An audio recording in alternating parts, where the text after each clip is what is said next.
Good morning, good morning, good morning, or good afternoon, or good evening, wherever you find yourself on this big, beautiful, and messy world. I hope you find it in a place of goodness. I'm Carol C.C. Miller, your positive life strategist, peace activator, and global hugger, coming to you with another episode of Embrace Your Life Chat. As you can see, I have my monthly guest here, Paul Zavagno, and we will talk to him in just a moment. I do like to go over a couple of house cleaning tips before any of my broadcasts. And one is I'm not an absolutist. I'm not a big fan of the words always, never, right, wrong, good, or bad. There's 7 billion people on this planet. I can't begin to say what is always right or never right for 7 billion people. So I work on the majority, 0 being always negative, 100 being always positive. I don't know anybody at 0 and I don't know anybody at 100. I know people who are closer to both of those numbers. I personally work at being in the 80 to 100% of the time positive, loving, kind, compassionate, and peaceful. So fear visits me, frustrations visits me, stress visits me, disappointment, all the normal things that we feel visit me. But because of my practices, and one of them is what we'll be discussing today, is doing the work. They visit, they don't move in and stay that long. Secondly, I am a coach. I love supporting people in living their best life. I am not a counselor nor a therapist. And for some people to live your best life, having that type of support is what allows you to live your best life. I believe you're worthy of living your best life, so I encourage you to create whatever support system you need for yourself to do that for you. And please join me. Hi, Kathy. Good to see you. And Manisha, hello. Please let me know where you're joining me from. And I'm going to introduce Paul Zavagno, who I have known for probably a decade now, if not a little longer. We used to do this particular work in person in Chicago. Then we went to a phone call. Then we went to a Zoom call. And now we do it here monthly Facebook Live. So, Paul, welcome. And let us know a little bit about you and the work, and then what our topic is for today.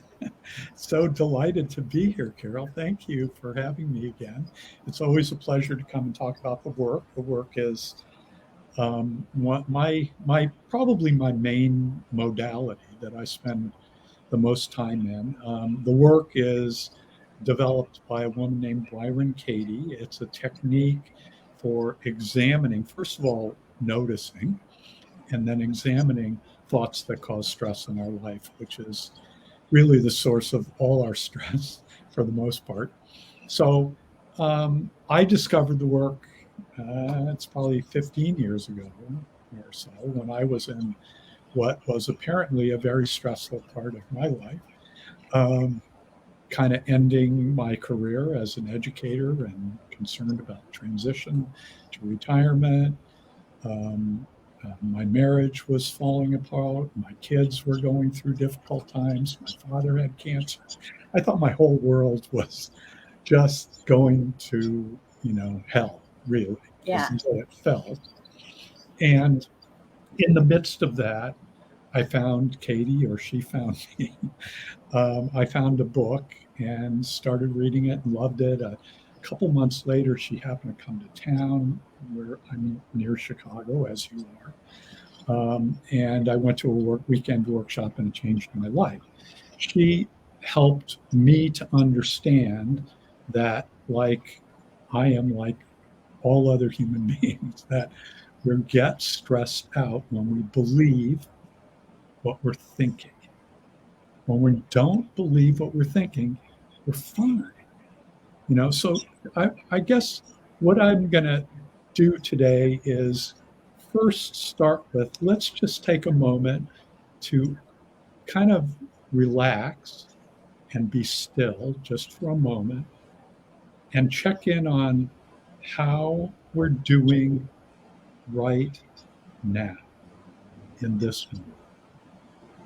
And I invite our guests to join me and just sit for a moment. Close your eyes if you're comfortable. Take a few deep breaths. Notice your body. Notice the support of what you're sitting on or what you're standing on. Notice the support of the air you're breathing, the temperature, the clothes you're wearing. Notice if you're comfortably fed, you've eaten today or not. How is your body? How is your breathing?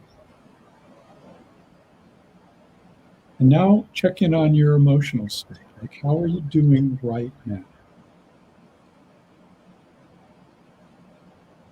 Other than what you're thinking, how are you doing right now?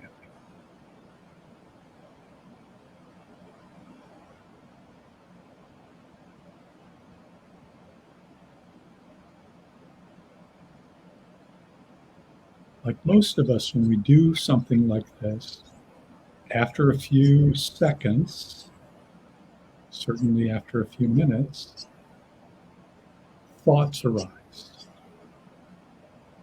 And they may be a variety of thoughts. They may be about something that happened earlier today, or your to-do list for later, or something you're worried about, or planning, or remembering. Or they may be responding to something in your environment. You're feeling something in your knee or your foot or your body somewhere.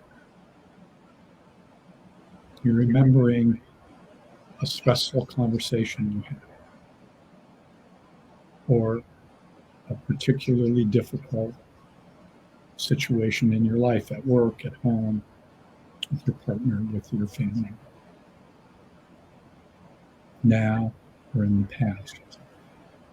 Let those thoughts go for a minute and just check in on, actually, even while those are happening, if you just notice them, how are you doing right now?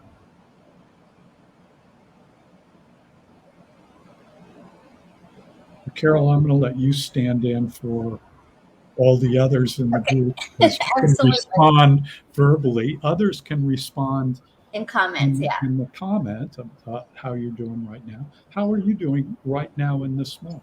Right now in this moment, I am doing wonderfully. Yeah.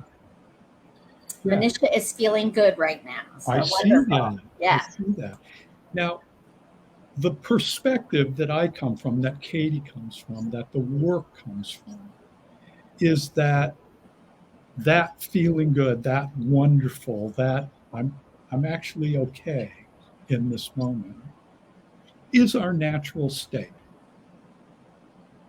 I like to think of it as analogous to, we are kind of a hose, and water is flowing through us in our natural state. Maybe different temperatures, maybe different speeds, but it's flowing. It's moving through. Yeah. And Allison, I hope you do go through this process, because even though I said I'm feeling wonderful right now, which I am, there are times that I don't feel good. So this isn't about being happy, joyful, depressed. It is about paying attention to how you feel. And Kathy, wonderful that you're feeling happy.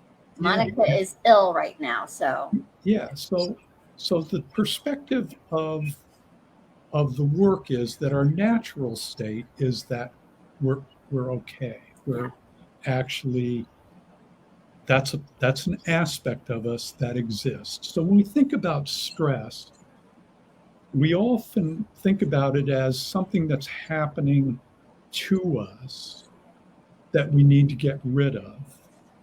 And I think about stress as a kink in that hose. It's like, it's something that's stopping the natural flow. So, when you're not feeling well, there's a kink in your body's natural ability to kind of take care of itself, and it may manifest as disease, as pain, as some kind of dislocation in everything working well, right?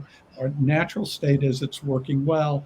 When something isn't working well, we want to try to figure out what that is and remove the kink, remove the block, if we will, to the flow. So from the perspective of the work, lots of stress is caused by believing what we're thinking. So the kink in the flow is a thought that we're attaching to, that we're believing. Like, what we were talking about earlier, Carol? You had a kink in your hose before we came on. Regarding the project that Right. volunteer project that I work on, yeah. Yeah. So I volunteer with the jail system here, and I send a weekly positive message, very similar to what I talk about here on Tuesdays and Thursdays. However, and it goes out to like 6,000 people. I don't get feedback on it, so I often am ready to not do it anymore because I don't know if it's helping. Right. So there's a thought that comes in as you're creating these videos and doing this wonderful work, the same work we're doing here today, and that you do all the time, right? And your Right. emails and your projects and your social media posts, you're making a video for a certain population of people, but you don't get to do that live. You got to create a video and give it to them, and you're not there when they view it. You don't get to watch what happens. Or I don't get questions or anything. Right. There's no feedback loop. So you have a thought that arises is something like, oh, it's not having the impact I expect, or it's not working, let's say. To keep it simple, that's a thought that occurs in your mind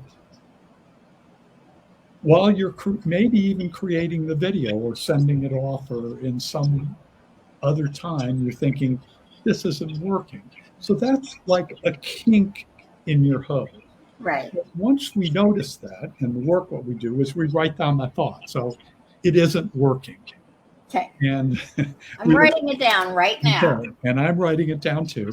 And then we examine that thought. We do inquiry. We question our mind about that thought using 4 simple questions.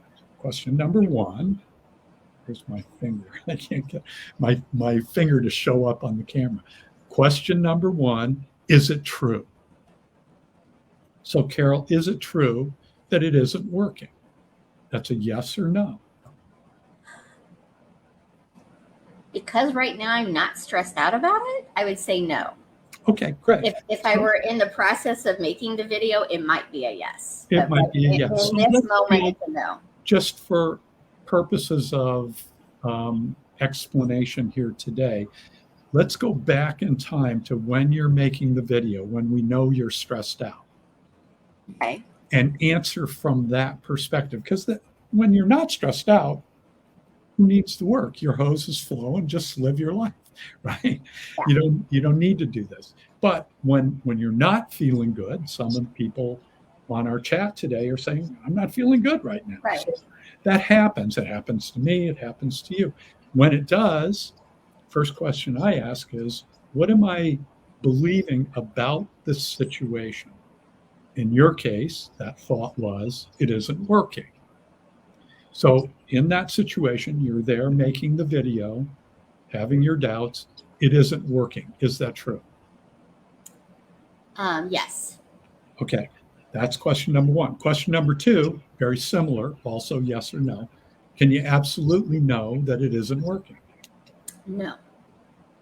Right. And just notice where that no comes from.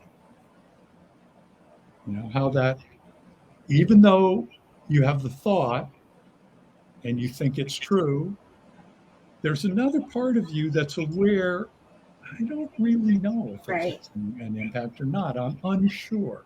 So it introduces that question about this belief. That's questions 1 and 2. Question 3, this is where we really see life, is what happens to you in the middle of making that video? I like question 4 better, but I know you do. But we got to go through question 3 to get to absolutely. Question 3 is what happens to you when you believe this thought it isn't working? How do you react? I get frustrated. I delay getting it done. I doubt myself that I have the ability to serve that population the way they deserve to be served. And yeah, so I would say it's there's a lot of doubt for myself on the worthiness of me being able to help. Yeah, and I hear motivation is affected, and does it change the work that you're doing as you're making that video? Um, it does sometimes, for sure. Like some of my videos, I'm like, okay, I'm going to send it, but I don't feel that they're really good. Yeah, so I just need to get it done. There's a different relationship than there would be for many of your other projects when Yeah. you're putting together an email that you send out, or Yeah. an update, or your songs, and a lot of what you do, I can feel, is done with love and care and joy. Yeah. What happens to that love and care and joy when you're believing the thought doesn't work? It goes away. Yeah. It feels like it's a chore rather than being of service. Yeah. So notice how you're treating yourself, how you're treating your work. Notice how you're treating the population in your mind. I know Right. you're treating them that way in reality, Yeah. but that you may feel more separate from them, less connected, less compassionate, maybe. Now, question 4, your favorite: who would you be without this stuff? I love that question.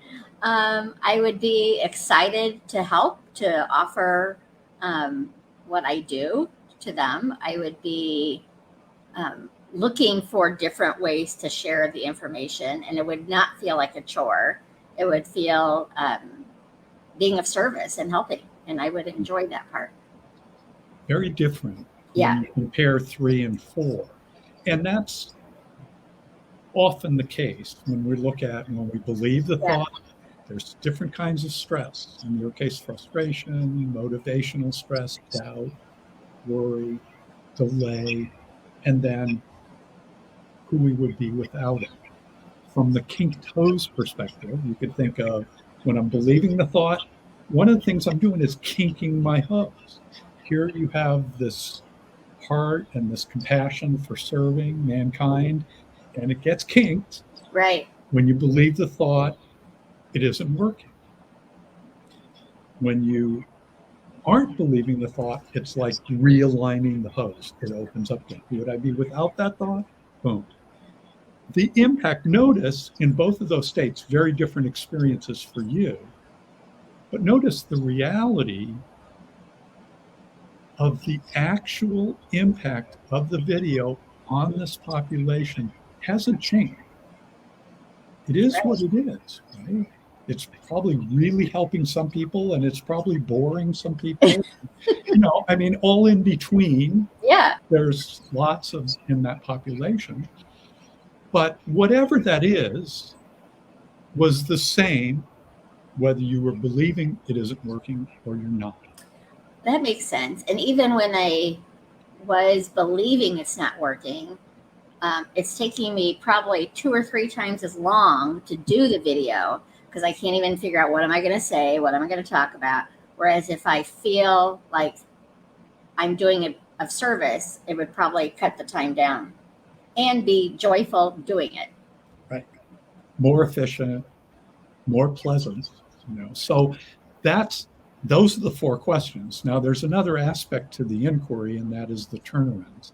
So we take the original statement, it isn't working. I think that was it, right? Yeah. Hey, Paul, can I just stop you for a second? Sure. Philip is asking a question. Sure.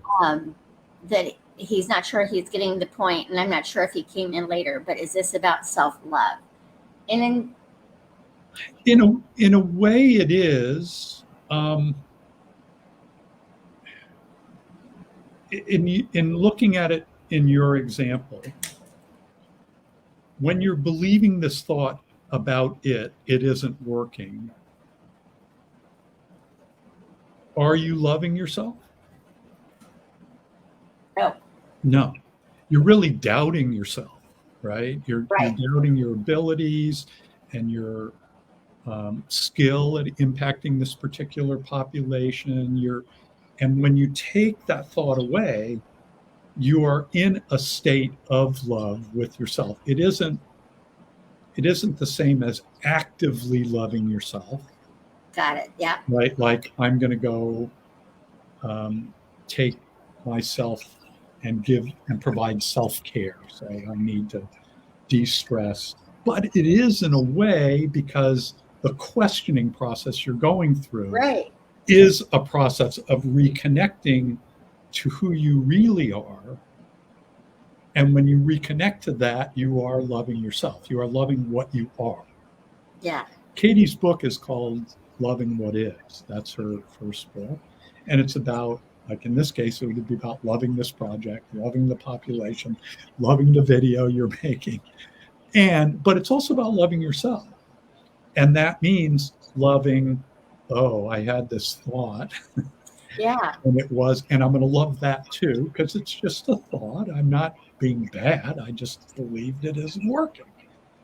And so I'm compassionate about that. And that's kind of what we're doing in this questioning process. We're actually listening, spending time with this fearful thought that it isn't Right. working in a compassionate way.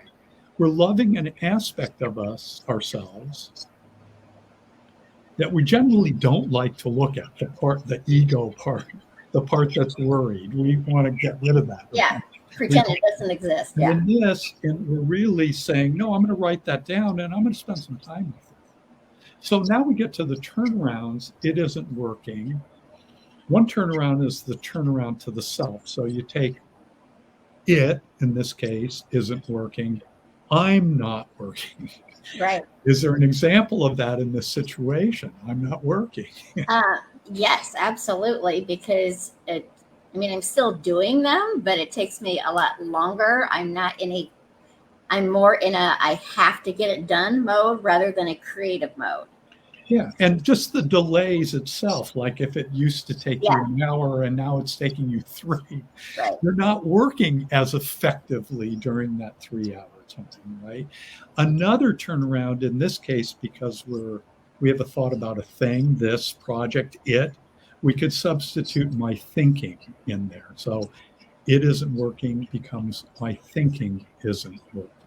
Okay.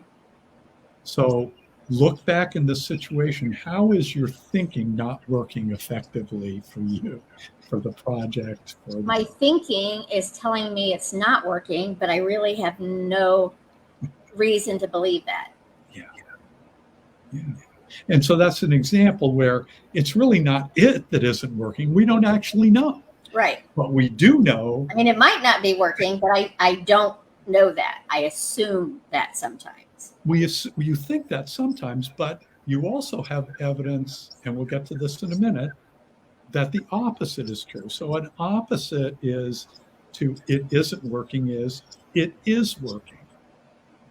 So give me an example of it is working. I do get feedback every now and then, and some of the workers in the system were doing the breath exercises and mentioned it to, I guess they have a minister who goes through and mentioned that was working for them. So excellent. And how long have you been doing this? 2 years. And they ask you to keep doing it. Correct? Yeah. So to me, that would be another example of it's working. If it was really not working at all, they would say bye. Would they continue to say, Carol, make us another video, make us another video? Right. Right. So there's some evidence. We still don't know in detail, do we? Right. But there are examples of it is working. What is an example of it is working for you?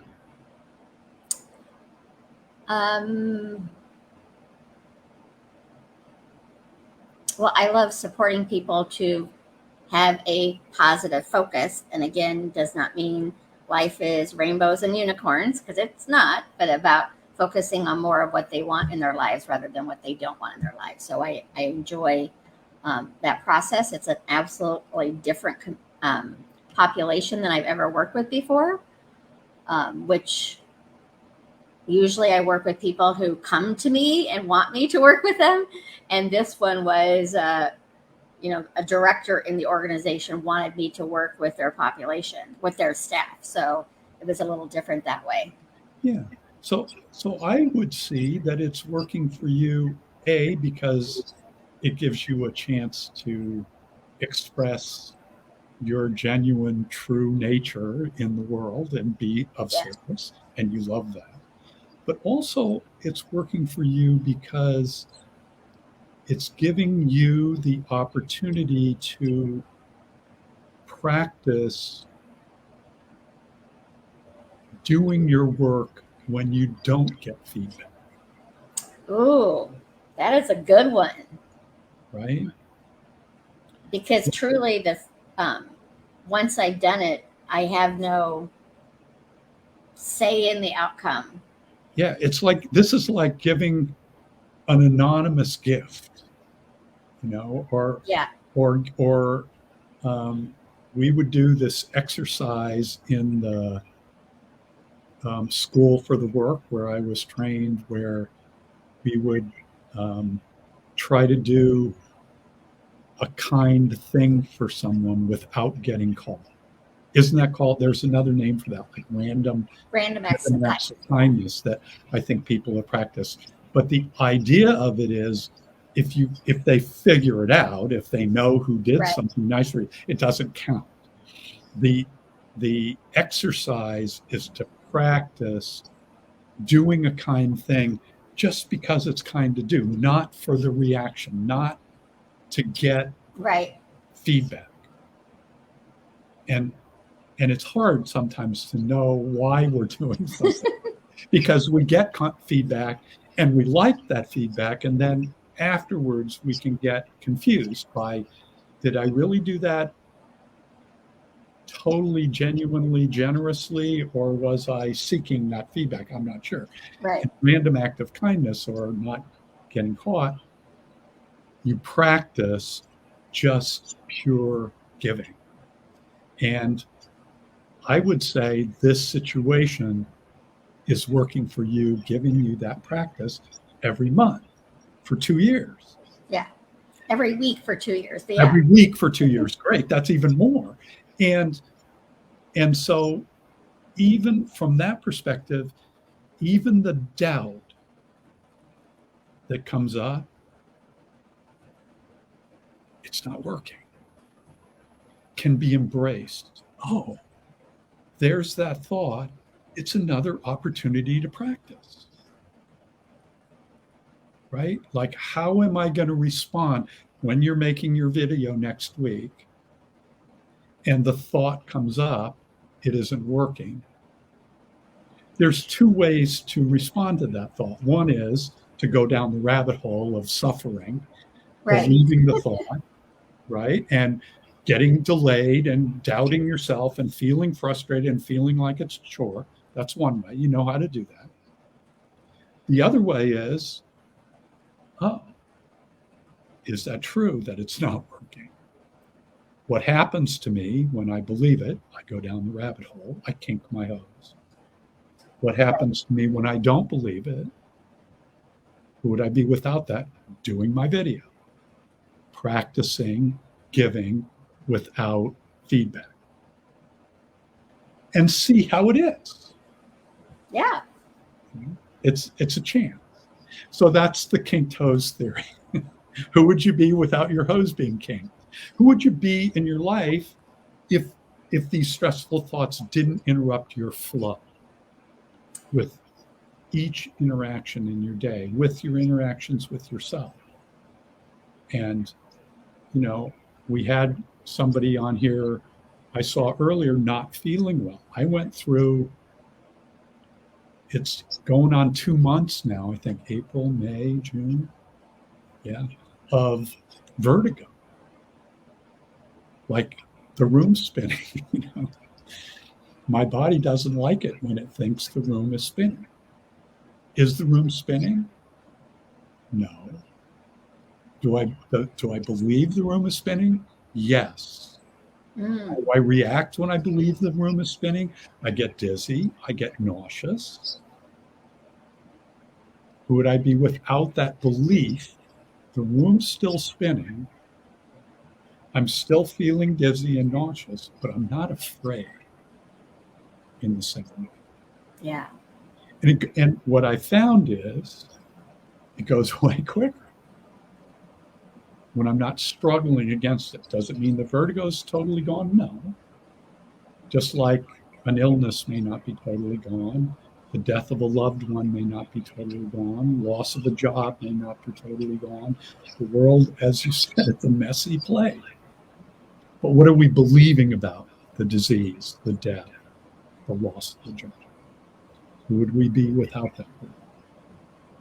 Well, and it's for me, when you go into that, who you would be without it, it just puts you more into the solutions energy rather than the blame, shame, or complaint about whatever is going on that's not working in your life.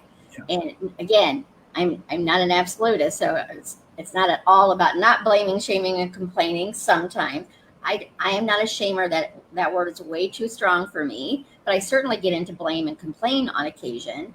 And then I realize this doesn't feel good. What will feel a little bit better? Sometimes I use the work to change it. I'm really surprised, Paul, that when we were talking before we went live, I have never used the work on that project. Like, it's just like it never occurred to me to use the work on that project, and yet it makes total sense to use the work on that project.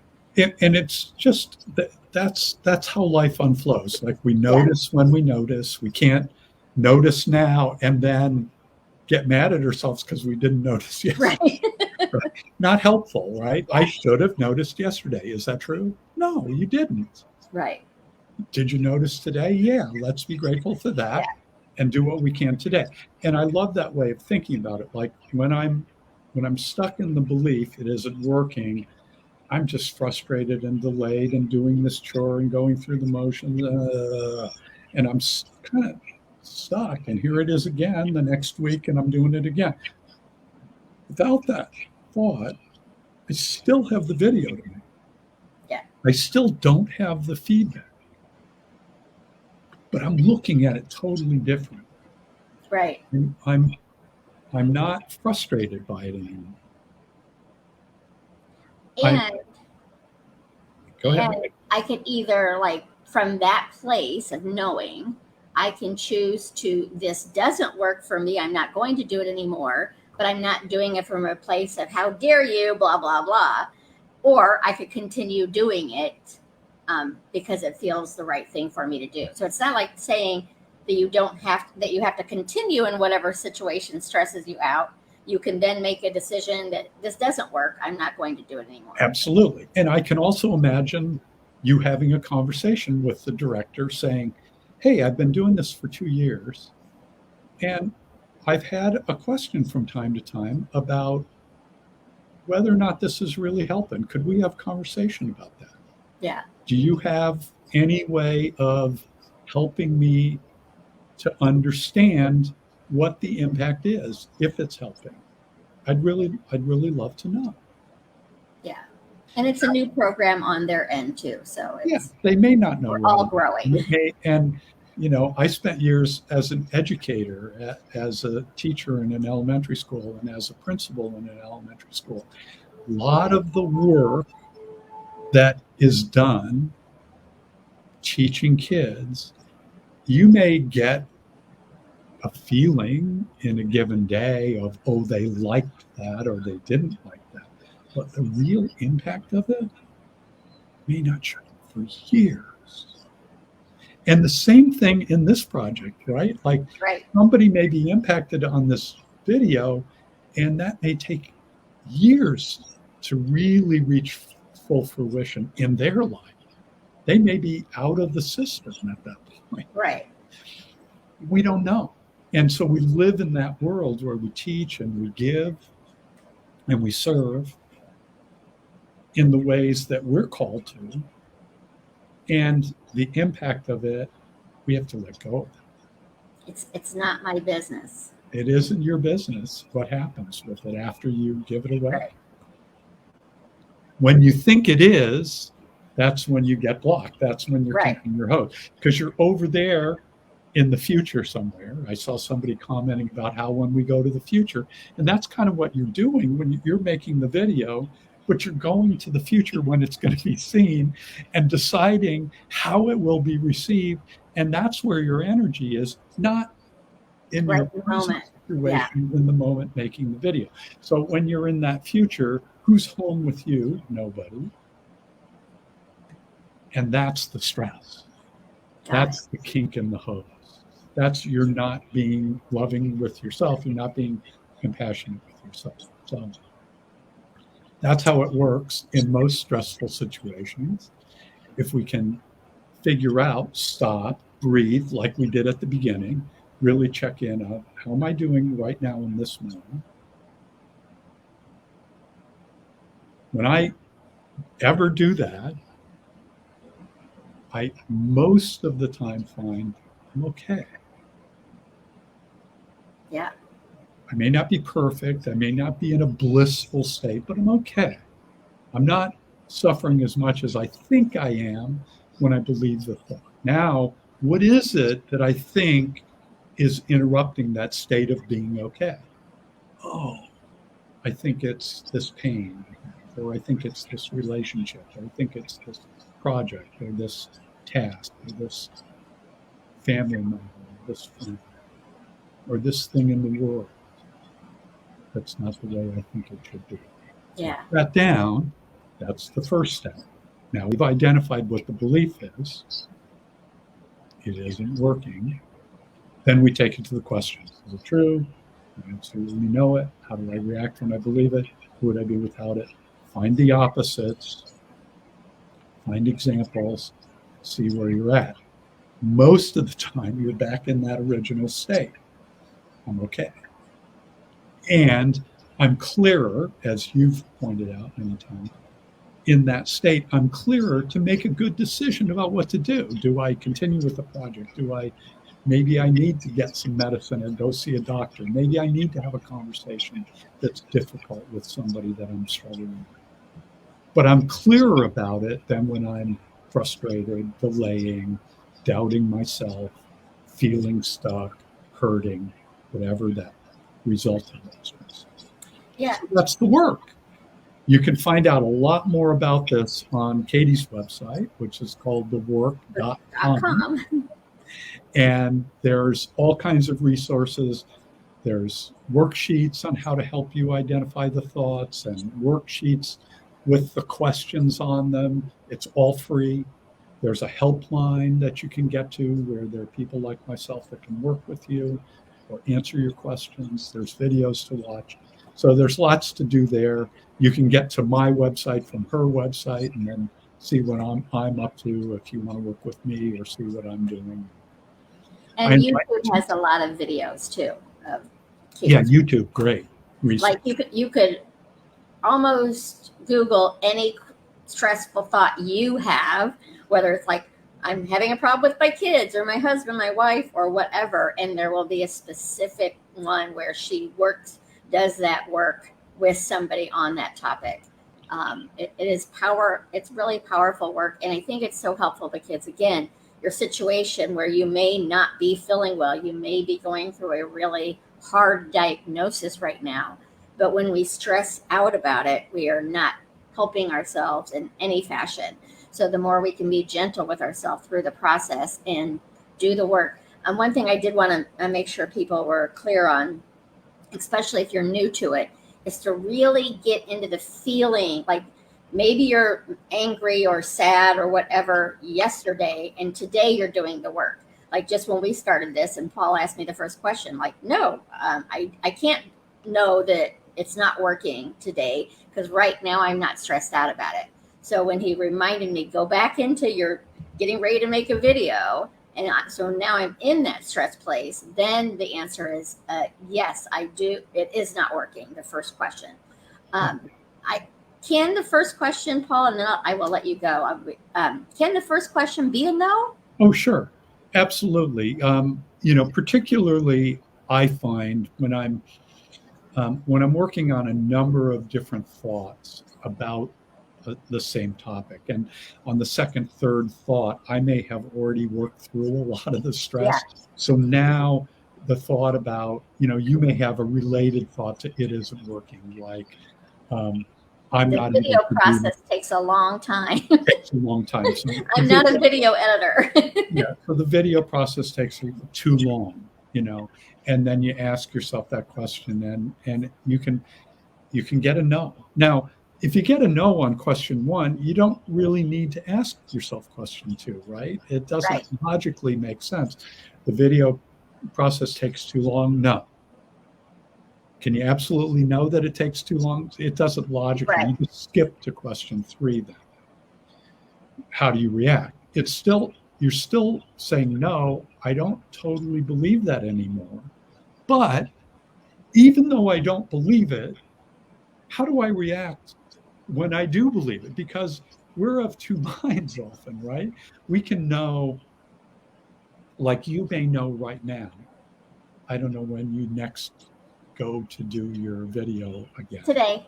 Today. Okay. So later today, you're going to sit down to do this video, right? And you may, as you start to do that, have the thought again, it isn't working. And Right. you may ask yourself in that situation, is that true? And because we did this work today, you may say no. But how do I react when I believe it's true is still operable? I still notice, when I believe that, I delay. I'm not motivated. Right. I'm frustrated.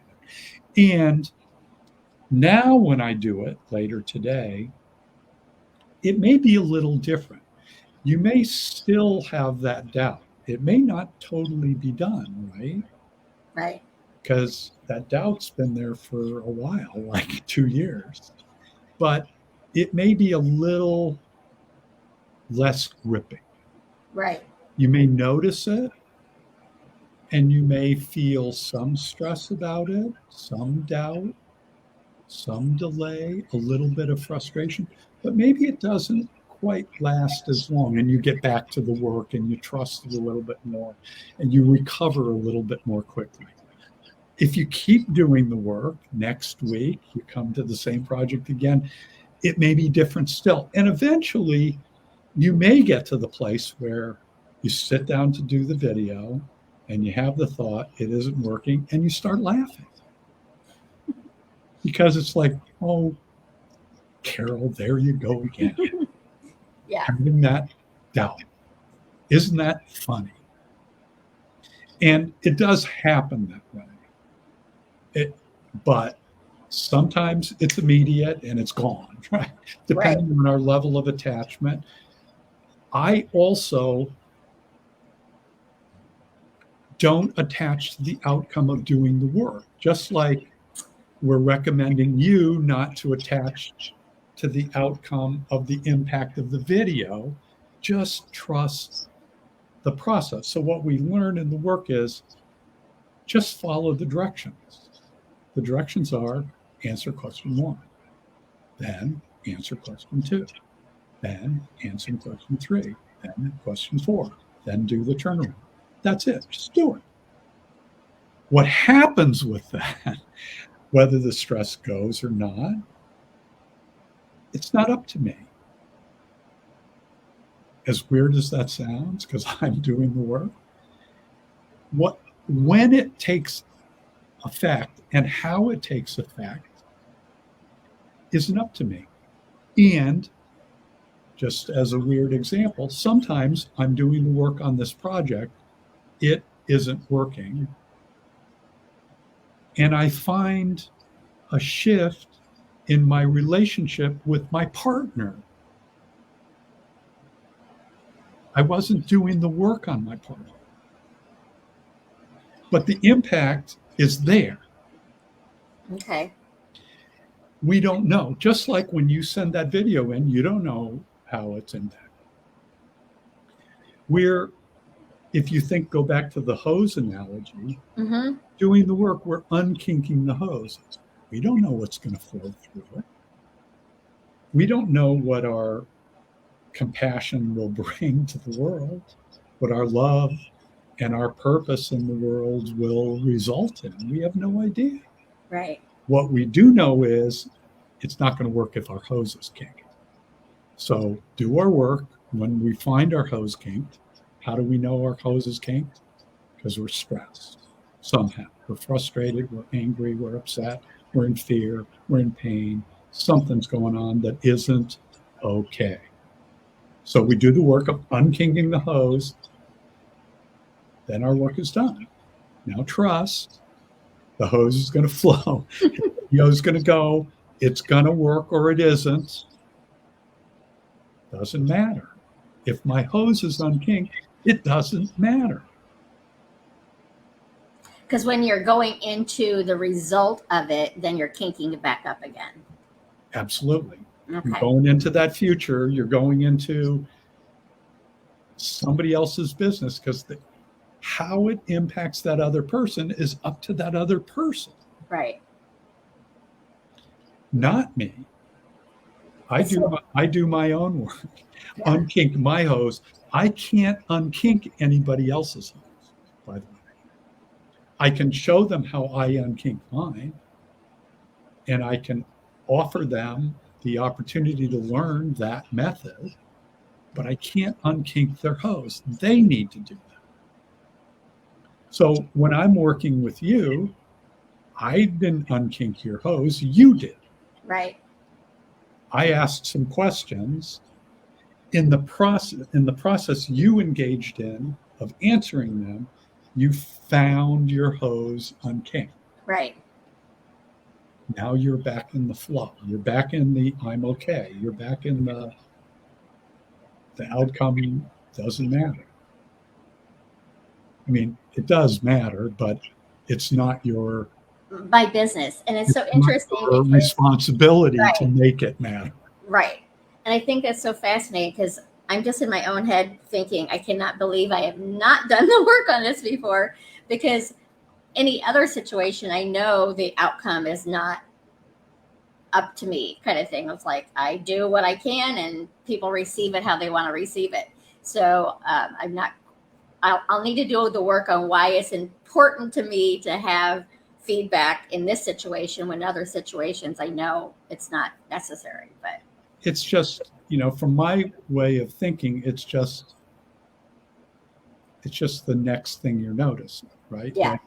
Like what do we do the work on? The next thought that interferes, the next thought that kinks our hose. Right.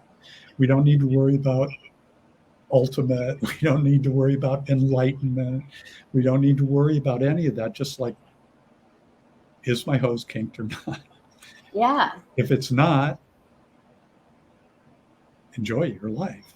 If it is, what do you think is going on that's kinking your hose? Yeah. Because you think it's something else doing it, not you. Right. And the thought is what's doing, not that something else. In this case, you're thinking it's the frustrating situation. It's this population and the lack of feedback and all of that that's kinking my hose. But it's really not. Because when you get rid of the thought, you're back making the video and you're fine. Your hose is kinked, you're fine. And it's still having the impact that it's having. It's fine. With the thought kinked, without the thought unkinked, all the time, it's having the impact it had. Right. Whatever that is. And the same for anyone here. I think we are using this as an example, but whether you're stressed, angry, you're not feeling well, or any of those things, just being able to ask yourself those questions and sometimes it may not take the stress completely away, but I suspect it will lessen it at the least part of thing. And it's about, the work I do, I talk about it being a daily practice. So whatever you can do to feel your best daily, knowing that you're not going to feel 100% wonderful all the time. I certainly don't. I wish I did. But it doesn't necessarily shift the circumstances, right? Like the circumstances that you're in with this project, there's not feedback. Right. It doesn't change that. I mean, you could go ask the director, but you're still going to be in this world where you make a video and you send it in and you don't get that immediate kind of feedback Right. you're seeking. That's the situation. It doesn't change that. What it changes is you, right? And so Right. in my case with the vertigo, it didn't change that. I still have vertigo, right? It changes my relationship to it. It changes what happens when I experience it. Because I used to think I was dying and having a stroke. And now I know that's not the case. So I'm not in fear about it. And I do my exercises and I am not stressed. And then eventually I'm not experiencing it. But it doesn't change the situation. Right? Yeah. And so if with a different kind of physical circumstance, it may get rid of the fear, but I may need to seek a different doctor or a different treatment, whatever it is. But it may not change the circumstance. Right. You know, I may have a boss who's mean, and I may do the work on the mean boss, and they may still be mean. But my relationship to their meanness shifts. That right? makes sense. Yeah. Like it's like my relationship to the weather, right? We were talking before, it's like really hot here in Chicago now, right? So I can do the work on the heat. It's still hot. Doesn't matter. It's not changing the heat. Right. But it can change my relationship to it. Oh, I can't do anything because of the heat. You know, what's the result of that thing? How do I react when I believe that thought? I feel trapped, and I feel a victim. Would I be without that thought? It's still hot, but I'm not stressed. Right. My thinking is too hot. Might be more the reality. My thinking about the weather is too hot for me to handle. Yeah. It sinks my hopes. So that the weather to me is always a good example of the clarity here is we're not doing the work in order to change the circumstance. Her book is not loving what we want the circumstances to be. It's loving what is. The weather's hot, loving it being hot. Your project has no immediate feedback, loving that. Makes sense, that distinction? Yep, that makes perfect sense, actually. So thank you, Paul. You are welcome. I appreciate our monthly Have a good discussions. day. Yeah, I'll let you go, and then I will close up shop here because Okay. I will be back on. So again, thank you, Paul, for being here. Thank you, everybody. I'll see you next month. I will be back on Thursday. I did not notice any questions as far as any other topics you'd like me to bring a little bit of love, kindness, compassion, and peace to. But Thursday, I believe my conversation is going to be around, and I wrote it down someplace. I don't know if it was Pierre wanted to talk about grief. So I think I'm going to do that on Thursday. I will be at my sister's house on Thursday for a 8-year-old's birthday party. So hopefully the Wi-Fi connection will be good enough it won't be as strong probably, but I will still be here on Thursday. So if the connection isn't really strong, I might choose another topic because grief is definitely an important one, something that many of us deal with. I know I certainly have as well. So please join me Tuesdays and Thursdays to help heighten your celebrations and lessen your sorrows through a positive focus, 11:30 Chicago time. If you have any questions or comments you would like me to address later, generally speaking, I see the comments as we're doing lives, but sometimes one will show up later when I come back later to look at it. So if I have not responded to you, it was not intentional. I may not have seen your question. So I will come back later in the day to look at it. And I will be here Thursday at 11:30 Chicago time. So wherever you are in this world, I hope you are looking for ways to have less stress and more joy. Again, I'm not an absolute. So stress is part of our world. It's just how much time, energy, and attention you're going to give it. that's the decision to make and work on daily as a practice for yourself. So go out there and have a wonderful day, a loving day, a kind day for yourself. And that's going to be easier to emulate out to others. Take care of yourself. If you're in a really hot area right now, stay cool. And if you're in a cold location, stay warm. And I will be back on Thursday to share a little bit more kindness, love, compassion, and peace with you. So until then, remember you matter. You matter to me, you matter to the world, and most importantly, you matter to you. So take care, and we'll talk soon.